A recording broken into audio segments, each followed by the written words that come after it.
from the ABC News Election Night Command Center in New York, here's David Brinkley. The candidate's ordeal is about over. By tomorrow night, the last speech will have been made, the last exaggeration and half-truth put out, the last 30-second commercials broadcast, and the tables will have been cleared after the last chicken and peas fundraiser. By Tuesday night, all Americans who have been saying they didn't care much for either candidate will have faced up to it somehow, voted for somebody, or stayed home. For our last look at a presidential campaign that began well over a year ago, today's guests: James A. Baker III, the Bush campaign chairman, and the Dukakis campaign co-chairman, Mario Cuomo, governor of New York. Some background from our man Jack Smith, and our discussion here with George Will, Sam Donaldson, and Hodding Carter, all here on our Sunday program. First, a little news since the Sunday morning papers. In Chicago, Jesse Jackson told the Sun-Times that if Dukakis loses on Tuesday, a new political campaign will begin on Wednesday, and he suggested the new campaign would be his. In Moscow, Andrei Sakharov left this morning on a flight to the United States, where he'll spend 3 weeks going to meetings and otherwise, and then returning to the Soviet Union. We'll be here on the election set, and we'll be here with all the rest of today's program in a moment.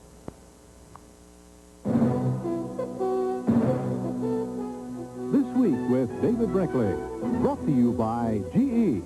From satellites to medical systems, we bring good things to life. And by Apple Computer, makers of Macintosh. It was a great show. Oh, the best. When do you do again? The doctor says the 10th, but somehow I think I'll be early. So, who's taking your place on the Gale Harbor project, huh? No one. Uh-oh, there goes that piece of business. No. Who's going to coordinate Houston and Chicago? Me, I'll be back to work in a week. What? You're out of your mind? I thought you said you were going to take 3 months off. I am. You think you can run a $10 million account from the nursery? No. I think I'll do it from the den.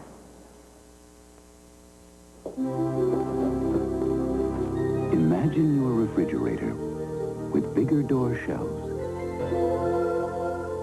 for bigger bottles, with leftovers left in quick-serve trays for leftover space, more space, nearly 27 cubic feet, and a door in the door for things you use more.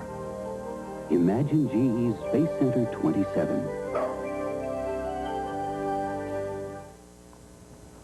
Now, before it becomes history, Jack Smith looks back over a campaign that began in February in Iowa, actually began much sooner than that, and pulls out some of our own coverage here on these Sunday programs. Some of the highlights and perhaps some lowlights of a campaign that at times seemed it would never end and now is about to.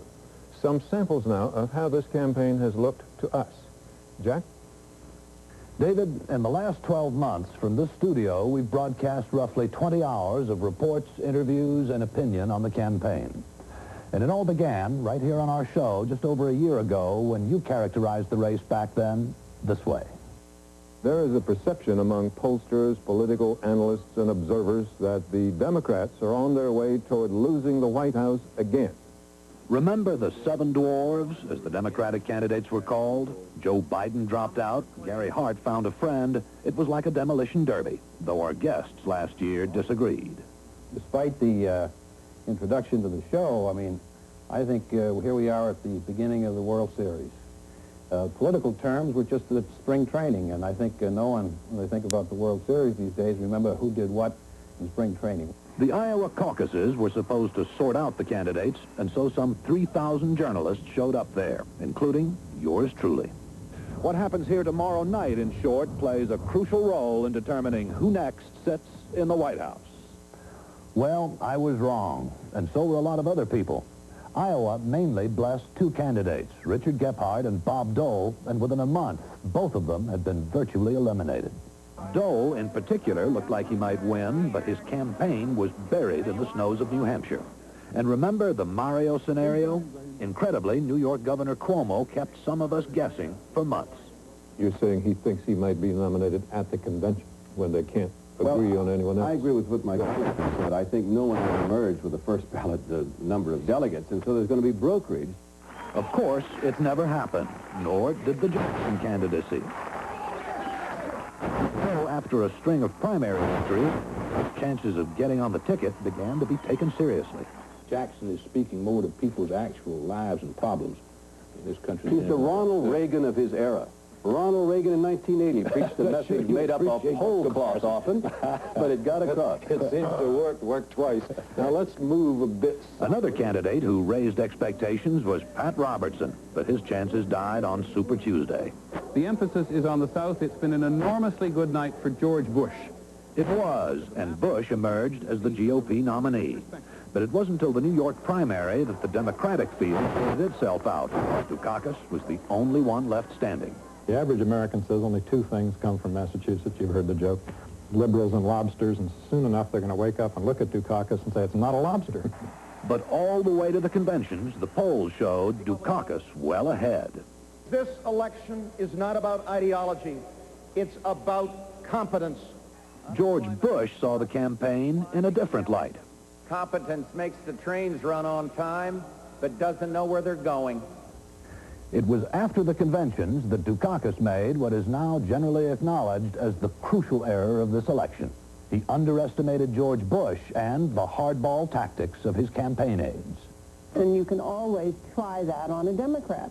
You go after the things that people already perceive about a party or a person and hammer those home. George, what would you tell George Bush? I would tell him that labels are meaningful, that when Dukakis says labels are meaningless, that's the way people talk when the label that accurately describes them is unpopular, as the word liberal is at the moment.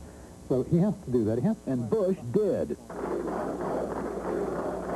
He accused Dukakis of being weak on crime, soft on defense, and even raised questions about his patriotism. The name-calling spilled over onto our program. Now we're hearing we can't even say the Pledge of Allegiance in our schools. No one is saying the position you're taking is shameless pandering for votes and is an effort to impugn the integrity of Governor Dukakis and others who disagree with you. If the Democrats had problems, so did Republicans, with Bush's running mate. Early on, David Brinkley had suggested, tongue-in-cheek, the perfect choice for Bush, Ronald Reagan. And the Reagan-Bush ticket would become the Bush-Reagan ticket, and they could use their leftover bumper stickers and lapel buttons by just flipping them over. Of course, Bush didn't follow David's advice. He chose Dan Quayle, whose Vietnam-era service in the National Guard became an issue, and later, the broader question of his competence, too. Senator, you're no Jack Kennedy. Maybe not, but Quayle so far does not seem to have turned off enough voters to hurt Bush. But no, they're not going to vote for the vice president, and the problem is Mr. Dukakis is doing badly enough that it wouldn't really matter what was happening. Last month, an ABC News Washington Post poll showed Bush potentially winning by a landslide in electoral votes. And when, during the second presidential debate, Dukakis tried to redeem his chances, he failed. Governor, if Kitty Dukakis were raped and murdered, would you favor an irrevocable death penalty for the killer? No, I don't, Bernard, and I think you know that He gave wooden answers to emotional questions, a trait of Dukakis's that reporters had spotted months earlier. But I tell you, this Dukakis, I mean, he's a machine. I mean, it's straight ahead. I mean, he gives you nothing in the way of humor. But the greatest puzzle is why it took Dukakis so long till last month to begin rebutting those constant attacks from the Bush campaign. I think he was incredulous about those kinds of charges sticking. Naive? No, I don't think that. He just didn't believe that those would be fought. But they did. 3 days ago, at a town meeting in Pennsylvania, Dukakis was confronted by a boy preparing for a school debate. Do you have any advice on things I should say? As well as Respond to the attacks immediately.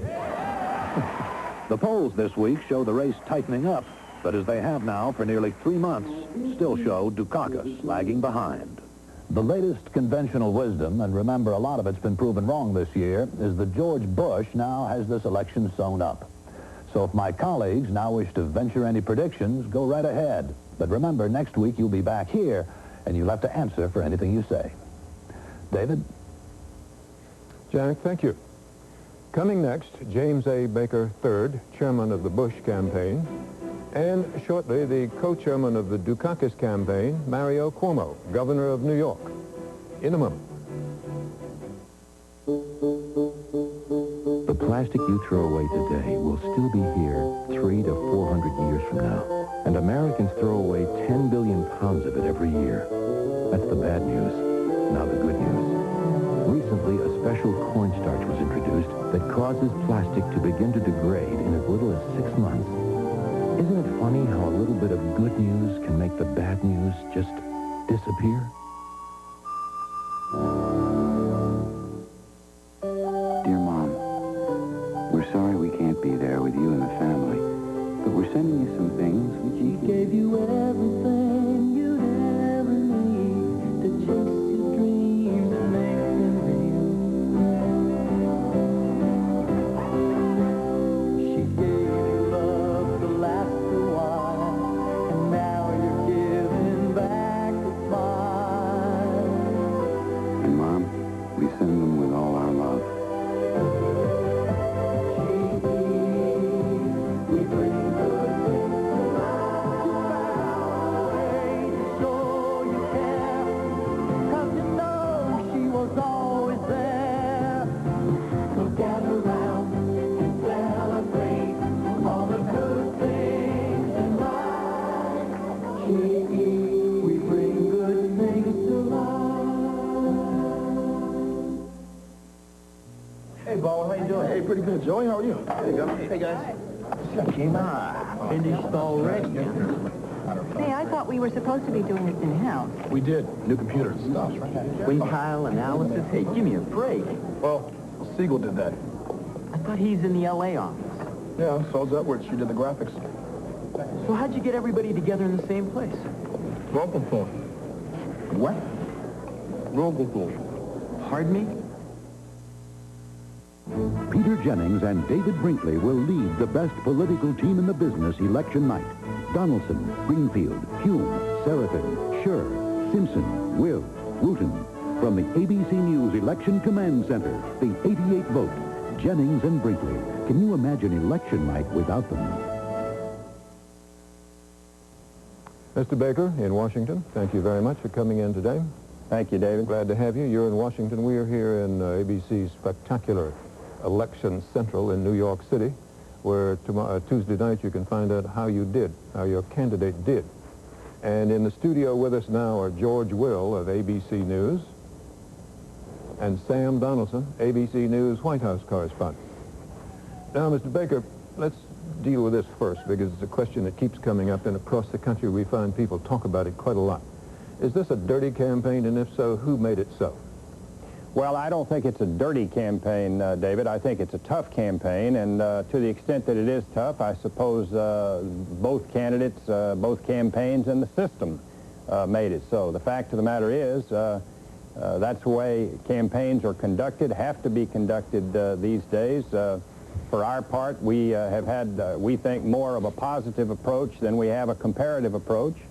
But if you have to pinpoint blame, and there's a lot of finger pointing going around, of course we're going to point the other direction, because the fact of the matter is that this general election phase of this campaign started at the Democratic Convention, where we had 3 non-stop days of the most vicious personal attacks on the personality and character of the Vice President of the United States that we've ever seen.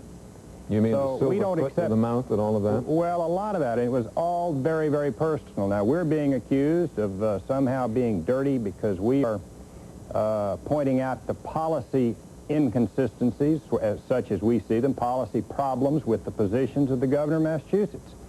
What we've been doing, and we candidly admit it, is painting him for the liberal that he is. And I heard George in the promo say, somebody said only 2 things come from Massachusetts, liberals and lobsters, and everybody knows that Governor Dukakis isn't a lobster.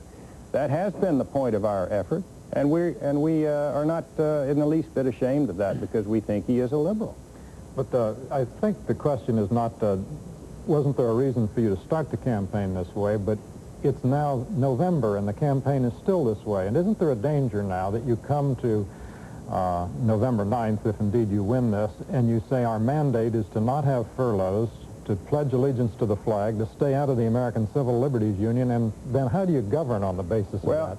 You know, George, I really respectfully disagree with that, because the fact of the matter is it's not our fault, it's not your fault, it happens to be the fault of the fact that the majority of American people get their news that way.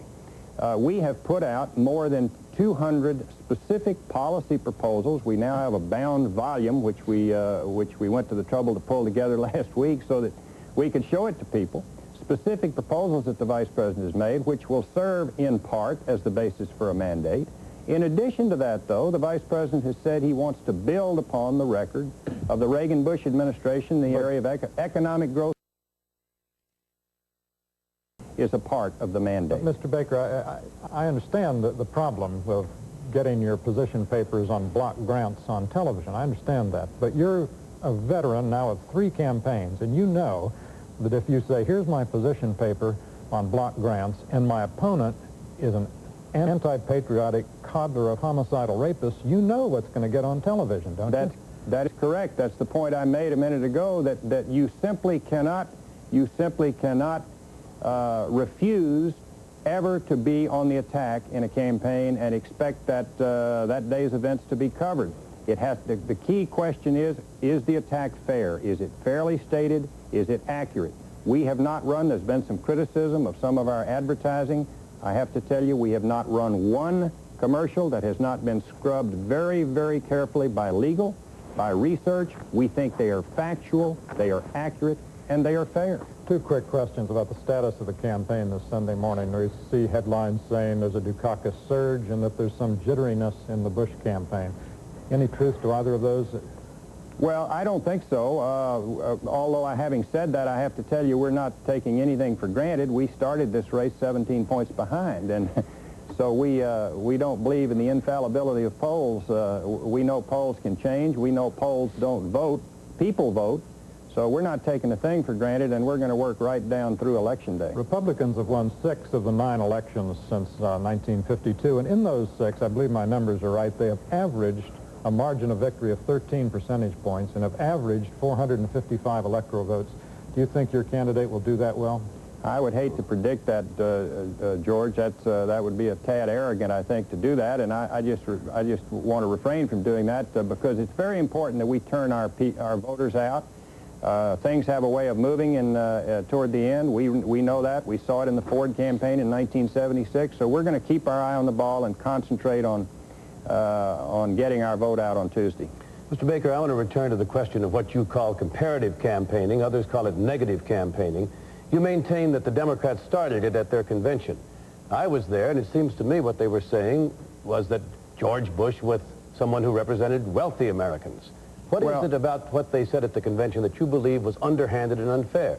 Well, I think there were suggestions that somehow George Bush was silly, that he was effeminate, that in effect he was a... Let me stop you right there. Tell me what you found that was a charge of effeminate on Bush's part.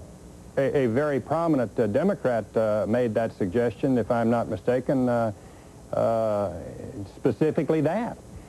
There were suggestions that somehow this man was a wimp, a national dunce. I mean, you were there, you saw it, Sam, but it didn't stop there, if I may say so. The other campaign has produced about over 20 negative commercials, most of which they have run, tying the vice president to such luminaries as Manuel Noriega, suggesting that somehow he's in cahoots with him in drug smuggling and so forth. So this is not a one-way street. Well, and you can't, you know, it's one thing to dish it out, but it's quite something else to take it. Yes, but you're the one who set the standard, Mr. Baker. You talked about fairness. Is it fair, for instance, as an Illinois Republican committee track put it, to say that Dukakis, if you're a murderer or a rapist or a child molester, you vote for Dukakis. If you're a real American, you vote for Bush. Is that fair? Absolutely not fair. The vice president himself disavowed that. That was never approved. We do not... that is out of bounds. What about the Maryland track that links him with Willie Horton in the most vicious of ways? Likewise out of bounds, but and totally disavowed, completely disavowed by us the minute it appeared. But let me say one other thing. You cannot control every state and local party organization across this country. The presidential campaigns really cannot be held responsible for that. I've got a whole sheaf of flyers here, Sam. I won't bother you with them. Pictures of George Bush with swastikas on him saying Bush Noriega 88. Some of the most vicious things you've ever seen. Pictures suggesting that there's a comparison with Hitler. I don't think that the Dukakis campaign supported those or had anything to do with their moving around, although they do have a pretty tough flyer scaring the elderly about Social Security, well, which has been approved by the Democratic Party. Why did you seize on the Horton case, the furlough case, when in fact you must have known, Mr. Baker, that there was a California furlough program over which Ronald Reagan as governor presided, in which people committed crimes while on furlough? Let me you tell must you have known, why. Mr. Baker, that there is a federal furlough program which has furloughed people who committed in Arizona a murder, a vicious murder. Neither of which, Sam, neither of which the Vice President approves or supports. So the and Vice President let me say one other thing. No. Let me say one other thing. You talk about dishing it out. Can't you take it You too? go look back at our furlough ad, and you will see not one picture of Willie Horton, no reference even to Willie Horton's name. And it's not as if the governor of Massachusetts didn't have a chance to cancel that furlough program. He pocket vetoed a bill that would have canceled it in his first term as governor. He did change the furlough program. Wait a minute. Yes, you know, Mr. Baker, it was a Republican governor who started it in Massachusetts. He changed it, Sam, only after he received 52,000 signatures on a petition, and only after he knew he would be overridden by the Massachusetts legislature if he didn't change it. May I just ask one more, George? Did your advertising tell people that it was a Republican governor, Mr. Sargent of Massachusetts, who began it? You got 30 seconds, Sam. Our advertising didn't say that he pocket vetoed a bill that would have repealed it earlier either, because we didn't have time to do that, and that would have been very detrimental to his position. So all I'm saying to you is, you can look at that ad, you will not find one inaccuracy in that ad. But you wanted people to believe that somehow this Massachusetts governor had been coddling criminals who went out and raped people and committed crimes on We furlough. wanted people to believe that this says something about his view of law and order and crime. That is, that he would be so supportive of a furlough program like this that he would resist its repeal, that he would be opposed to the death penalty. Do you think he's soft on even crime? for killers of policemen? That's what we want people to know about his record. That was his record as governor of Massachusetts. Do you think he's soft on crime, Mr. Sam, Baker? it's fair. Sam, it is fair to point that out. To point out the fact that he opposed the death penalty, he opposed at one point mandatory sentences for drug pushers, and he supported this furlough program. In fact, resisted its repeal. I think that's fair to point that out. Now, Mr. Baker, you say, and I think we'd all agree with you, that it's difficult for a candidate to get complex issues explained and spread across the country where the American public will know what they're about. How about this? Mr. Bush says no tax increase, period. The president can't raise taxes anyway. Congress, only Congress can. That's correct. Are you confident that Congress will go along with this? No, but I'm confident that the vice president will, when he becomes president, will use his veto pen to the extent necessary to keep that part, if I may say so, of his pledge, which, again, would be, just because it's a negative pledge doesn't mean it can't be a part of a mandate. Mr. Baker, you seem to be suggesting a kind of technological determinism, that television made this campaign the way it has been. No. We've had a wired nation now since 1956, and this campaign is different. Why this year this negative? No, I'm really not suggesting that, George. One reason I think that this has been a very tough, as I say, and you say negative, I say tough campaign, is that we do not have an incumbent president of the United States running. It's a hard-fought contest. It got kicked off, in my opinion, in a very tough way, as I've indicated to you, at the Democratic Convention. I think all those things combined. My point about the 30-second soundbite, and it's the same point that Governor Cuomo made on the Larry King Show, if I may say so, is that this is the way the American people get their news, and therefore we in campaigns have got to take that into account and plan accordingly. Baker, thank you. Thanks very much for being with us. Pleasure to have you, and we'll see you Tuesday night. Coming next, the co-chairman of the Dukakis campaign, Mario Cuomo, the governor of New York. In a moment. For satellites needing service in space, the space station McDonnell Douglas is working on would be ideal. Communities want peace and quiet. The tail rotor on our helicopter cuts noise in half. aerospace plane designers use our simulators to test flight systems before they're built. We're giving America its money's worth in aviation, space, and information systems. We're McDonnell Douglas. When cars burn gasoline, they emit poisonous carbon monoxide. The more cars, the more carbon monoxide. But now you can fight it, because a change to a high-detergent ethanol-blended fuel can reduce carbon monoxide emissions significantly, and that helps hold down ozone pollution in our cities. Now that's a breath of fresh air for everyone. Ethanol, the clean air gas. This week with David Brinkley. We'll continue in a moment. More than 1 million American couples get divorced each year. What to do if it happens to you this week on Good Morning America. The drug criminals don't get the breaks here anymore because one senator made good his promise. Pete Wilson, the new law that helps keep pushers in jail, changed the law so that more money seized in drug raids goes right back into enforcement, wrote the law that keeps drug paraphernalia from being sold through the mails, and his new law cuts off aid to countries that won't help against smuggling drugs. Some just talk. Your senator does something. Pete Wilson, always fighting for California. Tuesday is an important day. Your decision is not so much about the candidate, it's about you. You really want to risk going back to high interest rates, high inflation, higher taxes, and higher unemployment? You want to go back to the days of military weakness, caring more about criminals than victims? We can't risk that.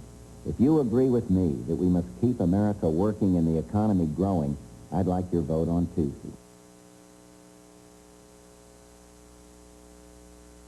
Join me, Oprah Winfrey, tomorrow at 3, only on Channel 30. From the ABC News Election Night Command Center in New York, once again, here's David Brinkley. Governor, welcome to our, no doubt, splendid election set. Tuesday night, if you will tune us in, we'll tell you what happened. You may think you already know, maybe you do. With the election 2 days away, nobody, of course, is conceding anything, but your candidate seems to be running behind in the polls. Did he make some mistakes in the beginning that might have prevented this, avoided this? I think before we assess whether or not he's made mistakes, we ought to see what happens on Tuesday. The polls are one thing. I've never had much confidence in the polls, and there's some comfort in the polls for Governor Dukakis. There is no question that it's getting tighter. Mr. Baker just indicated that he expected that, and I've seen it. I must tell you, as one who's been on the stump, I was in 4 cities yesterday, this sense of surging is very, very strong. I think Dukakis has achieved underdog status and made an emotional connection with the people of this country. I think the governor is talking about the real problems, and I think people are responding. And I think, frankly, people are disgusted by the campaign. And with all due respect to Mr. Baker, they believe that the Republican campaign has been gratuitously, unnecessarily negative. And the short answer to Mr. Baker, I think, is, if you're really serious about regretting this dirtiness, why didn't you simply debate? Why didn't you go on Nightline? If you're complaining about 30-second bites, why didn't you take 90 minutes with Ted Koppel? So it's obvious they liked the way it was done, and it's obvious to me that the American people don't. Governor, as I'm sure you know, a candidate will not do that kind of thing when he thinks he's well ahead. Will he? You wouldn't do it, would you? Well, I don't know. It's one thing to seize the political advantage by hiding, and this whole campaign has been Bush hiding. It's another thing then to say, having hid from the people, that it's television's fault that you have to be dirty. Okay, do one of the two. Say, I'm a tough politician, I won't give you time on television because you're behind me. But then don't come before the American people and say, the only reason I had to lie about furloughs, which is what they did. They didn't tell you that Governor Reagan, as governor of California, had somebody furloughed who killed a policeman. It's a lie to suggest that this is Mike Dukakis' problem. Okay, if you want to lie, lie. But don't do it both ways. Don't refuse to tell the truth and have the full opportunity to discuss the issues and then complain that you had to lie because you didn't have a full opportunity. Governor, you say that Governor Dukakis has achieved the role of underdog. Now, that's not a coveted achievement the Sunday before the election.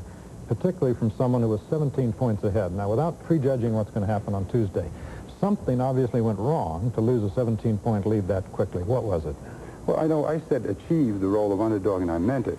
He could have been a loser. He could have been 17 points behind and been a loser. That's not an underdog. An underdog is a person who is behind, but is perceived as courageous and fighting back. Every American responds to that. He achieved the role of underdog by the way he behaved when you told him he was 17. Role of underdog by the way he behaved when you told him he was 17 down. He's come back stronger than ever, more cogent than ever. So when I said achieved underdog, I meant it. Did the Democrats underestimate George Bush? No, I, among them, underestimated the power of dirty campaigning. Now, and this is dirty campaigning. Tough campaigning is when you tell the truth about another guy and it hurts. That's tough, that's legitimate.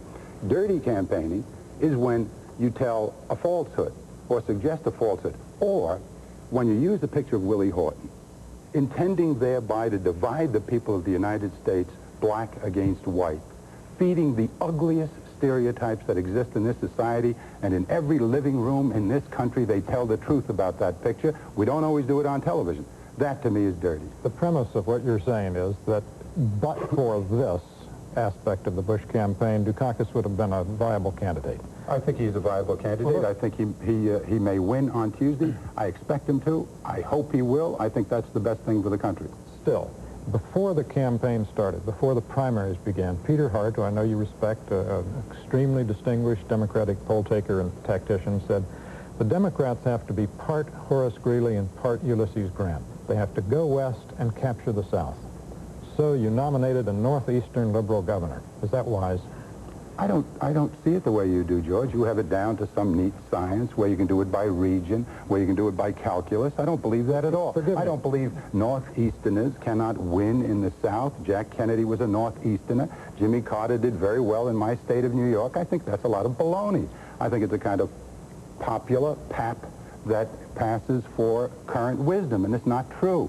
You come from the West and you come to New York State and you talk about family values and you talk about middle-class people and helping the poor and giving the rich a chance to stay rich without ripping them off, and you'll win. But as it may be pap to you, but it's history to the rest of us that when the Democrats don't nominate a Southerner, they don't carry the South in the last 6 elections. Well, what about the elections before the last 6 elections? What about Kennedy? The country has changed, is what I think they're trying to tell us. We'll see on Tuesday. Okay. Governor, whether it was your advice and the advice of others or just Dukakis by himself, the fact is, early on, he ran a very bad tactical campaign. He did not respond to the attacks and other things. If he runs a bad campaign, why should we think he can run a good presidency? Because there's all the difference in the world, thank God.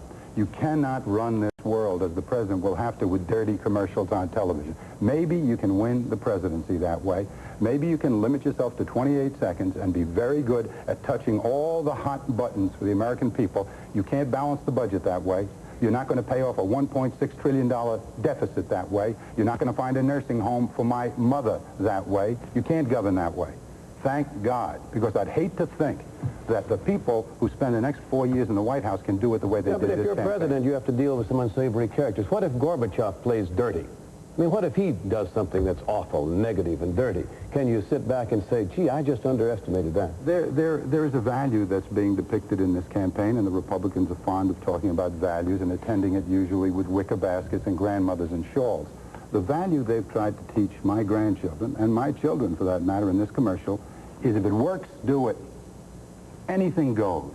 President Reagan is asked what he thinks about this dirty campaign. He says it's like the Dodgers and the Oakland A's. That's right. That's the way they see it. They see it as a game, even a dirty game. And if you win, then everything is justified. I don't see it that way. I don't believe the American people see it that way, and I think that's what they're going to tell this country on Tuesday. Okay, you say toughness is okay. Tell the truth about someone if it hurts. Toughness is American. All right, Governor Dukakis talks about competence. He talks about balancing budgets in Massachusetts. As a matter of fact, though, he's in trouble again. His current budget is out of balance again by about $190 million. They've had to borrow, and the people of Massachusetts have had to pay interest on that money to banks. Fair comment. Where is the competence? That's absolute fair comment. And what I would say is this is a break for Mike Dukakis. Yes, of course I'm in trouble now. I've been in trouble before and balanced the budget 10 times. But what this focuses on, George Bush, if you want to make a point of it, is For 8 years, you've created a $1.6 trillion debt, the largest known to mankind. Mike Dukakis may owe a few pennies temporarily. So he's a piker, that's the defense? This country owes $1.6 trillion. If you want to focus on it's relative, incompetence, incompetence as being measured by your inability to make a budget, you just set an historic record, Reagan and Bush. But it's relative, Governor. I mean, Massachusetts doesn't have a $1 trillion budget. And in relative terms, if you do the arithmetic, just as bad. Well, let's take it even relatively. It took 200 years to get $1 trillion debt. Reagan and Bush in 7 years gave you $1.6 trillion more. Now, you do the arithmetic in Massachusetts, and you'll see that this is something to smile at, what's happened in Massachusetts. Governor, aren't the Democrats in danger of yet again seeming to blame the electorate first? I'm not blaming the electorate. I think they're right, and I think they're going to show you on Tuesday. Okay, but for 8 years, a lot of Democrats have said Ronald Reagan carries 93 states in 48 months, and they said it's the smile, it's the nod of the head, it's the deep voice, and it's the packaging. I didn't say that. Okay. Now, just suppose Bush wins. Will you say that? Will they say again it's the packaging, or will they say maybe his ideas are those that the people agree with? George, first of all, I cannot speak for the Democrats, let alone the people of the country. I don't have the credentials. I don't have the position. I can speak for myself. Ronald Reagan, and I know because I was with Jimmy Carter and fought very hard for Jimmy Carter. Ronald Reagan won in 1980. He had plausibility. He talks about cutting taxes, building up defense, balancing the budget over 3 years. He was wrong, but it was plausible. It was reasonable to a lot of Americans. And that's, understand, we won a close race. 1984, nobody understood the deficit. They still don't. And he had a presumably good record. So there was plausibility to Ronald Reagan. It wasn't just a smile. He's a great communicator. He's an affable, genial human being, and one that I have commended for his personal characteristics. Let me tell you something. George Bush is no Ronald Reagan. Okay, now, with regard to governance, looking ahead after the election, I know you don't want to assume this. Just suppose Dukakis loses. No, not only don't I want to assume it, I won't assume it. Okay, if Bush wins, just a hypothetical, will Democrats be in a sour, foul mood because of this campaign? I think what should happen is that Dukakis should win. I think if Dukakis does not win, it is not, for me personally, time for a new Democratic effort. It is then time for the whole country to join behind Bush. If Dukakis wins, this whole country must come behind Dukakis. If Bush wins, this whole country must come behind Bush. You have problems they haven't even mentioned yet. The debt, the deficit, the savings and loans, the problems with NATO. We're in a very, very bad situation. And whoever the next president is, even if it's George Bush, will need an opportunity to govern.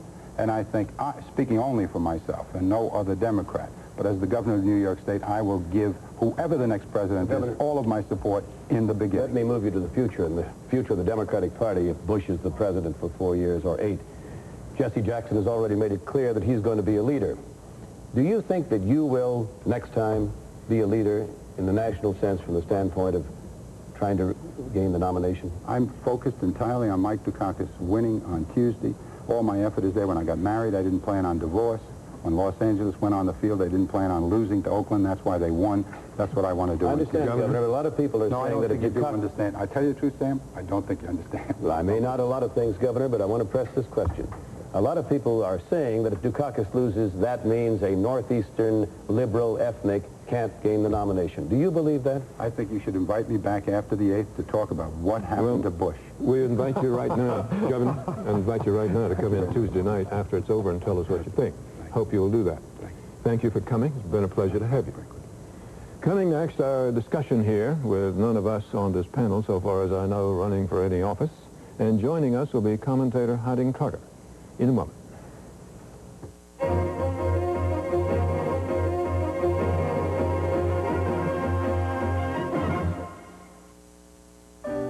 For the individual, education is the path to achievement and fulfillment.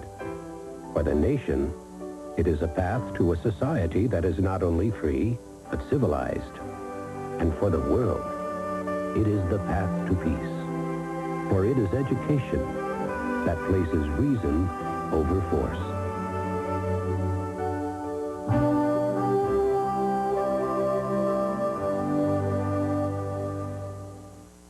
What's all this about you selling the Market Street building?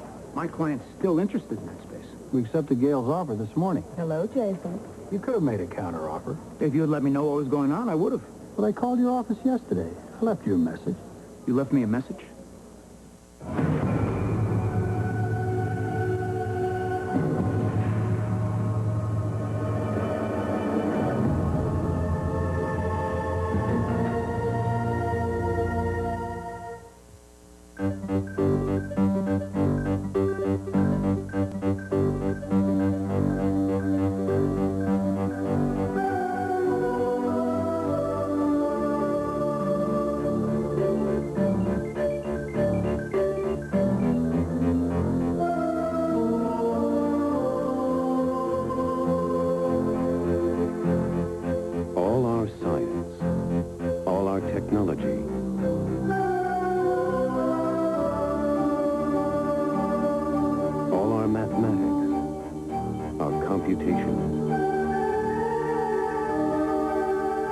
Somehow they all add up to moments that are beyond any calculation.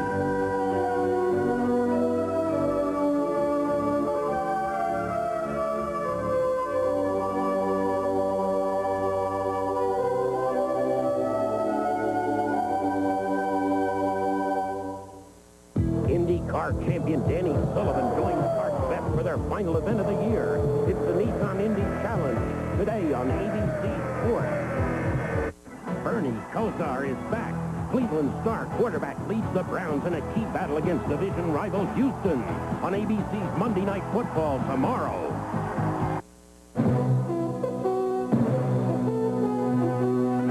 From the ABC News Election Night Command Center in New York, once again, here's David Brinkley. Well, we have heard two of the most skillful politicians in this country, or I'd say any country, in the last few minutes. Two master politicians, I would say. Mr. Dukakis, Governor Dukakis, now says that he made a mistake by not responding sooner to Bush's charges. Let us suppose for a moment that he had. Would he be better off today? Would he be running ahead in the polls instead of second? Hodding?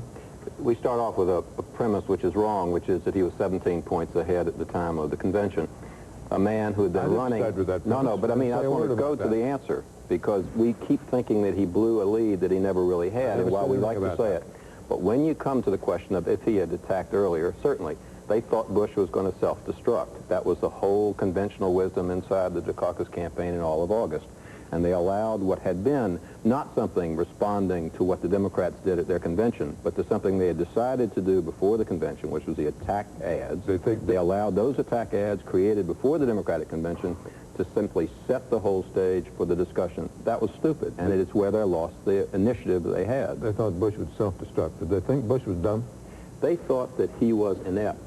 They thought that he was a man incapable of rising to a real crucial test. And that was a sort of the business that was said repeatedly. George? Well, he'd be better off today if he had responded earlier to the charges. He'd be a lot better off today if he hadn't behaved in a way that gave the charges their core. That is, if he hadn't joined the American Civil Liberties Union, hadn't vetoed the Pledge of Allegiance legislation, had changed the furlough system. Again, he has a set of views which, all be them caricatured somewhat by this campaign, were the object of the campaign, because what Bush found in midsummer was that something like 20% of the country thought Dukakis was a liberal. They did not understand Dukakis. The Bush people took a low, base, not always intelligent, not always honest, shortcut to painting the picture of him as a liberal. George, Dukakis did change the furlough system. If you have any doubt about that, let's discuss it right now. No, I think we've done justice to that. He changed the furlough system after the Horton case. That's a fact. After the Horton case, and after people tried to change it, and he resisted the changes. But he changed the furlough system. Now, let me have my say about what he might have done better. What might he have done? I agree that he should have answered the negative attacks immediately and not taken the view that Mario Cuomo and others suggested to him that somehow the American people wouldn't pay any attention to them.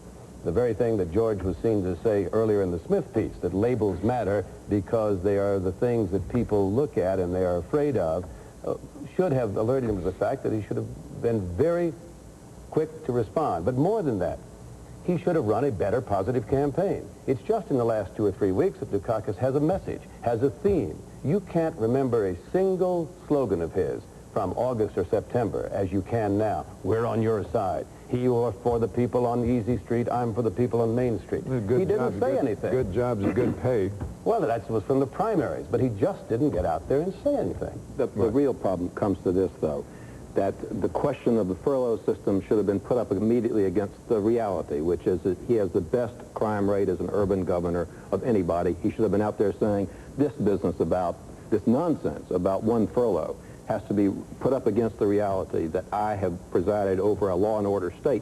At the same time that George Bush, in the only area in which the federal government can play sheriff, which is on the whole acceleration, blow away of drug destruction of this country, the one place he can play sheriff, he's been a failure. The place I got to play sheriff, which was law enforcement in Massachusetts, we succeeded. This is not a question. This is an observation. Every president I can think of in modern times, certainly back to and including Lyndon Johnson and beyond, has pinned on a sheriff's badge when he was running for election or re-election.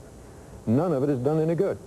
Crime figures today are the worst they have ever been. And George Bush was the sheriff for drugs. You know, but it's interesting, Dukakis shrinks from the attack. He's simply, there's something in him. Now, maybe he lives in an ideal world. Perhaps Governor Cuomo also wishes the world were a different way. But Jim Baker said something I think is quite true, and I mean, you have to play it as you find it. And Dukakis simply doesn't like attacking. He doesn't like being negative. That may be in heaven he'll get his reward, but in the White House he may not make it because. And what about Gorbachev? What about Noriega? What about all of these unsavory characters? How do you deal with them as president if you somehow shrink from the attack? There is an element, however, of micro-politics in our discussion here. What if he'd answered that ad sooner? The fact is, we're living in an era of Republican dominance of the presidency. If, as seems likely, Bush wins, the Republicans will have won 7 of the last 10 presidential elections. There will have been 7 open presidential elections in this century, that is, with no incumbent running. The Republicans will have won 6 of them. Now, that tells you something about where the country is and the capacities of the two parties to speak to the country. It may tell you something about how the Democrats nominate people to run for the presidency, more than where the country is. But when they do it again and again and again, that tells you something about the disposition of the party. Some political scientists have been saying for 20 years, and they're right. The American people are ideologically conservative and operationally liberal. For that reason, they express their ideology in an expressive vote for the presidency. They express their operational liberalism in electing Democrats as governor, senators, and members of the House. And that's what they want. That's what they're going to get probably in 1988. In this period of Republican dominance, you have had another thing going on which explains it as much as that notion. You have had a steady drop in the number of people who are voting in this country. The Democrats have chosen, for reasons I do not understand, to fight for that declining margin of voters.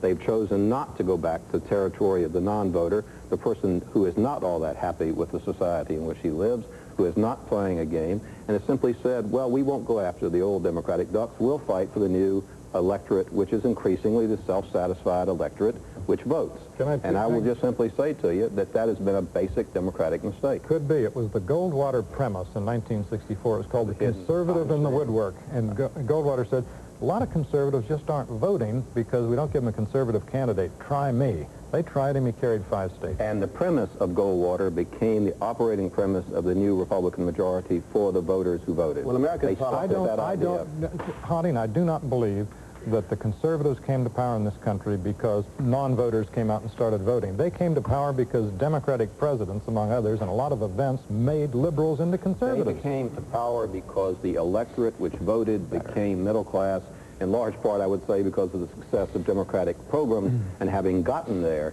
that constituency became, as it naturally should, because it was successful, more conservative. Well, but politics swings like any pendulum, and we're going to swing back at some point to what is commonly thought of as liberalism.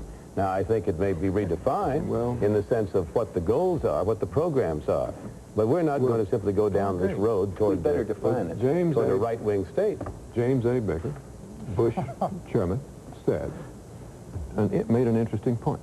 It is difficult to get a program before the American people because he seems to think that the 30-second commercial is the only vehicle available to them. I don't think that's true. Well, is that true? Let me say, a study has been done, and it is that 10 years ago, the average soundbite in the kind of report that you do from on the road That is, the candidate actually talking was 45 seconds. In 1984, it was down to 15 seconds, and the preliminary study this year says down to 9 seconds. I think, why? Well, why is that? I'll tell you. Yes, it's true. I was doing some research for a book a couple of years ago, and I went back and looked at some of the pieces I did on ABC in 1971. And you're right, I ran sound bites of George Meany with 43 seconds. Now it's something that's I call the Tom Pettit rule. Tom Pettit is a very able NBC correspondent, but somehow he's gotten the sound bite down to 2 seconds. And the senator replied, thank you. And then he goes on. Meanwhile, his opponent charged, I don't know. And there's something like what I call the dancing pig syndrome, in which every 4 or 5 or 6 seconds there must be another pig dancing along the way. What's that tell us about the country? Well, I want to hear from the... There's a cycle in television news like everything else, and we're going to go back. I think perhaps this election will help us get there to a more thoughtful exposition of what people are saying. Well, wait a minute. This is as bad as all that, and I take it is. What do we do about it? The American people have a right to know what the candidates think, what program. Well, I'm not suggesting for a moment that what I've described means that television has been so superficial. The American people haven't seen what the candidates think. Maybe they don't think anything. We put on, when Dukakis has made a program initiative, we've put that on, and in some length. And we've done a number of pieces in depth. David? The devil made me do it is what I heard Mr. Baker say about why they were doing it. We say in the television business, well, that's the way it is because something called the public out there makes the funny. Automobiles change. They have big fins, they have small fins. They're long, they're short. Is the news a bunch of fins? No, but the news evolves just like anything else. George, David says, don't the American people have a right to know what's going on? Yes, and the American people do things other than watch television. Thank God for small favors. They are readers also. There is no interest, no ideological position. Both camps, that's right. I'm biting one of the hands that feeds me, and I don't care. The fact is, American people do read, and if they're interested, there is no way they can avoid finding the information they're after. And if they're not interested, David, A, there's no way to put the information in front of them, and B, they shouldn't be dragged to the polls by the League of Women Voters. They should stay home and keep their ignorance to themselves. Look, it's almost impossible to tell the difference today between a political ad and an evening news spot about the campaign. They are both impelled by the same ethos, the same standards, the same techniques. Make it punchy, make it sharp, make it impactful, and if it doesn't have anything to do with real issues, too bad. It's good television. Just a moment, Hodding. When we cover the candidates, we cover their campaigns as they outline them. They came first. Our problem. What are you doing that for? Oh, we shouldn't cover the candidates? You ought to pull back and cover not what they offer you. If the goes out and says, I'm for good jobs at good wages, I in my arrogance should say, no, I'm not going to put that on because I think that's superficial. You make the choice every day out of 1,000. I'm not running his campaign. He is running his campaign. If he blows it, don't blame me. You're a professional. You're not just a stooge taking the stuff they give you. If I want to be a campaign manager, I'll cross the line, but I don't, thank goodness. And we have got to go out and cover the campaigns that they run. You're a newsman. You make choices every day in which you leave out 90%. And the news is what they are saying on the stump and what programs they're putting forward, what ads they are running. The news of a campaign is what the candidate and his managers are doing. The news of the campaign is you have to govern when it's over, and how are they going to govern is the most important thing you have to tell the American people. We're not professors in the street. You're a newsman. That's George, right. And George, you want to add a word to this before the time runs out, which is not very long? Well, I think I'm half with Hodding on this. I think it should be possible to come on and say, Bush went to another flag factory today. Here's what he said in a position paper or something. I don't think we need to be driven by their daily agenda. And Dukakis, you can say, for the umpteenth time, Dukakis says good jobs at good wages. Huge network-wide yawn. Here's what he said about block grants or something. Let's just try it next time. Now, we won't cover what they're saying and doing. Right. We're covering what we think they ought to say. No, we're not going to settle this today. We're not going to settle it today. Our jobs, and we'll run it. We may never settle it. But in any case, we can't settle it today. The time is up. Thank you all. We'll be back with a final word about what the winners and losers might do on Tuesday night in a moment.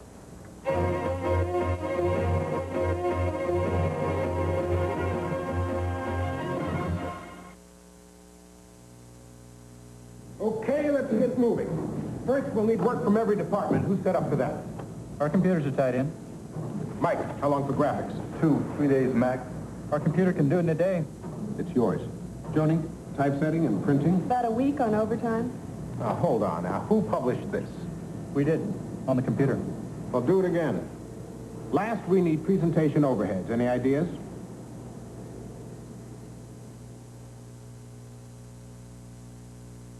Try to imagine Imagine surgery performed without anesthesia, without sutures, even without a scalpel. This is the CT scanner by GE, a remarkable machine that lets doctors explore the human body without a single incision, showing clearly intricate details of the human anatomy, which until now could only be seen through conventional surgery. That's it? That's it. I'm okay. GE, we bring good things to life.